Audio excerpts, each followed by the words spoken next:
I'm standing outside Bostrom's B&B in Ucluelet, British Columbia. Now, I haven't been inside to check yet, but I think the idea is that once you check in here, you stop aging. But time catches up with you when you check out. In his paper, The Fable of the Dragon Tyrant, Nick Bostrom presents an argument in the form of a fable. The fable goes like this. It's a familiar story about a dragon terrorizing a kingdom where the dragon demands a tribute of 10,000 souls a day to satisfy his greed, and the number increases over time. And the people in the kingdom don't like this, obviously, but they've just come to accept it. There's nothing they can do to fight the dragon, and so they learn to live with it. They come up with various consolations about how the existence of the dragon is just one of the facts of life. Perhaps there's some life beyond being eaten by a dragon, or that the dragon also needs to be fed, or that somehow being eaten by a dragon gives meaning to life anyway. But for the most part, people just don't really have much they can do about it, and so they get on with their lives while being fed to the dragon. And the kingdom devotes tremendous resources to serving the dragon, to administering, making sure that people are organized, put on trains at the right time and the right schedules, and all of the rest. Now, some people start to think that maybe they should try killing the dragon instead of feeding it all the time. And they start thinking about the possibility of developing a weapon to defeat the dragon. But rather than invest lots of money and resources into developing some kind of anti-dragon technology, the kingdom is constantly distracted by other things. The king goes on off in the hunt for a tiger that's attacked a few people, or deals with a rattlesnake infestation and all the rest. And so it takes some time before people really start working at coming up with a serious attempt to overcome the dragon. And when the king finally gives these people a hearing, there's a big debate where the king's chief advisor for morality advises that this is all a bunch of presumptuous nonsense. The idea that we should try to live without a dragon is willful on our part, that we should accept our lot as dragon fodder. Um, but eventually, it gets to the point where people realize that they really can make an anti-dragon weapon. And suddenly it becomes very urgent for them. They realize that every day that they delay, hundreds of thousands of people are going to their death. So they start working around the clock. There's a huge collaborative effort to try to build a weapon that will destroy the dragon. And eventually they develop this weapon, and filled with all sorts of drama. I mean, as best as a non-fiction writer like Nick Bostrom can muster. And eventually they slay the dragon. And they wake up the next morning with this question of now what? Now that we have slain the dragon, what in this new dragon-free world awaits us, and how shall we live in it? So Bostrom isn't just telling the story to amuse us. He thinks that there's a clear analogy to be drawn, and he draws out the moral of the story for us in case it wasn't clear to us. The analogy is that the dragon is senescence. Now, senescence is not the same thing as death. Senescence is the decline in health that is related with age. So it's the thing that will kill all of us if we aren't killed by something else first, but it's also something that affects us well before most of us, at least, die. So that, for example, even a healthy 70-year-old doesn't have the strength and vigor of a healthy 30-year-old. That the body and the mind do decline with age, and eventually some condition that is related to age will kill us. And Bostrom thinks that we've become complacent in just accepting senescence as a fact of life. But he thinks that, like the dragon, this is a horrible thing that happens to us, and one that we should be working at preventing. That he thinks that with the right technological developments, just as the people were able to develop a weapon to destroy the dragon, we might be able to come up with a way of halting or at least retarding senescence so that we can extend our lives, and in particular, as Bostrom emphasizes, extend our not just our lifespan, but our health span, that we should be able to enjoy healthier lives for much longer, perhaps indefinitely. And he draws various other analogies that the king's chief advisor for morality is like the moralists nowadays who oppose various forms of human enhancement that might change the natural course of life. The tigers and the rattlesnakes are various things like terrorism and other problems that afflict us that, while serious, aren't as serious. They don't kill as many people as senescence. And yet somehow they grab our attention and distract us from the horrible dragon of senescence that has been preying on us from time immemorial. And Bostrom thinks we can't address this soon enough.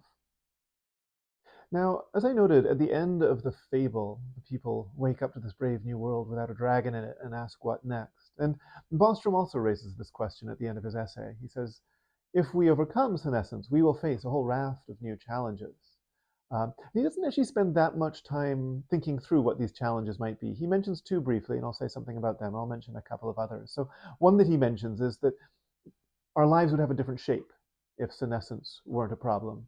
And so he talks a bit about the way in which we might need to develop things like forms of lifelong learning that might be able to keep us engaged and keep us finding a meaningful and flourishing life through this longer, more extended life. But at root, Bostrom thinks we're an adaptable species, and we can figure out new ways of finding forms of life that will engage us, even if the shape and the duration of our lives are changed radically. The second issue he considers is overpopulation, the idea that if people stop dying quite so often, our numbers will swell. And he suggests, well, maybe people can start having children less frequently and space out their reproductive cycles a bit more. He also imagines ways in which future technologies might allow the Earth to handle a greater number of people. You could imagine that we might find more efficient sources of energy, ones that don't require as much use of land. We can live in more densely packed communities. And a favorite theme of many futurologists, we can go out and populate new planets, terraform Mars, and deal with overpopulation that way. But doesn't think either of these are big issues and doesn't deal with them at length in the paper.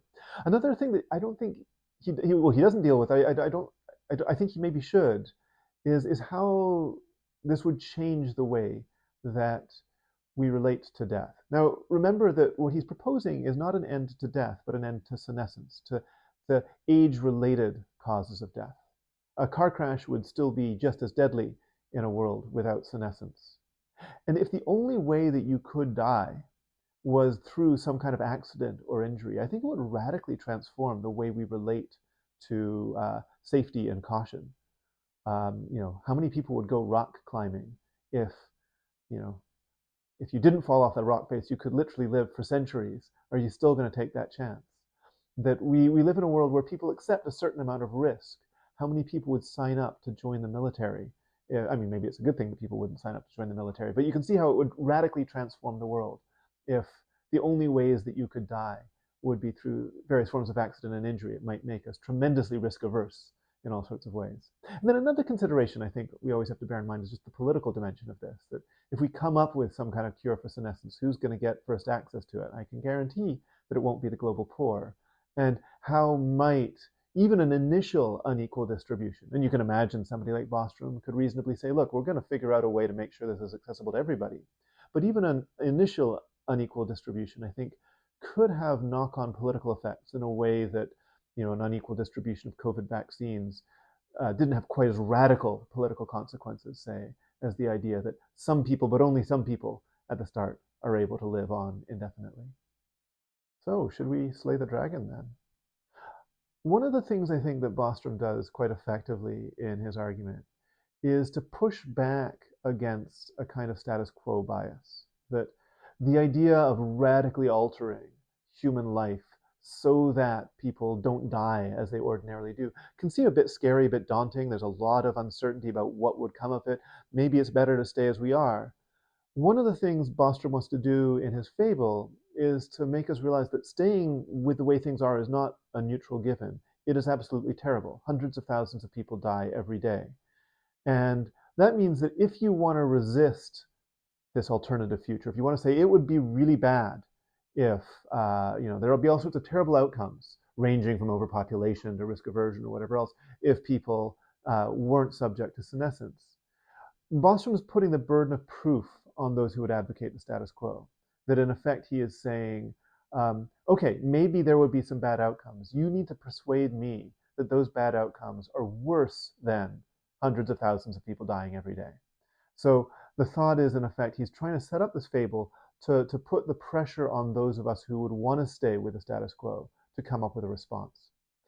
One thing that Bostrom has developed with a philosopher, Toby Ord, is what's called the reversal test. The idea being a way of challenging a certain status quo bias, of saying, if you oppose changing the status quo in a certain direction, would you then approve of it being changed in the reverse direction? So in this case, if you think that it would be bad for humans to live several centuries more than they currently do, does that mean that you think it would be good for humans to live shorter lives than they do?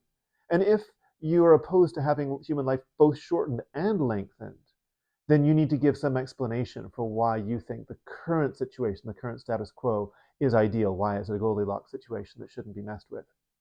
Now, I think there's two answers here, right? One is to somehow come up with an explanation for why the status quo is indeed preferable to either longer or shorter lives. But I don't think that's the only reason to opt for the status quo. The other one might be to say something like, it is not our place to meddle with the status quo. It's not that the status quo is ideal, it's just that there's something problematic about the idea of meddling with it.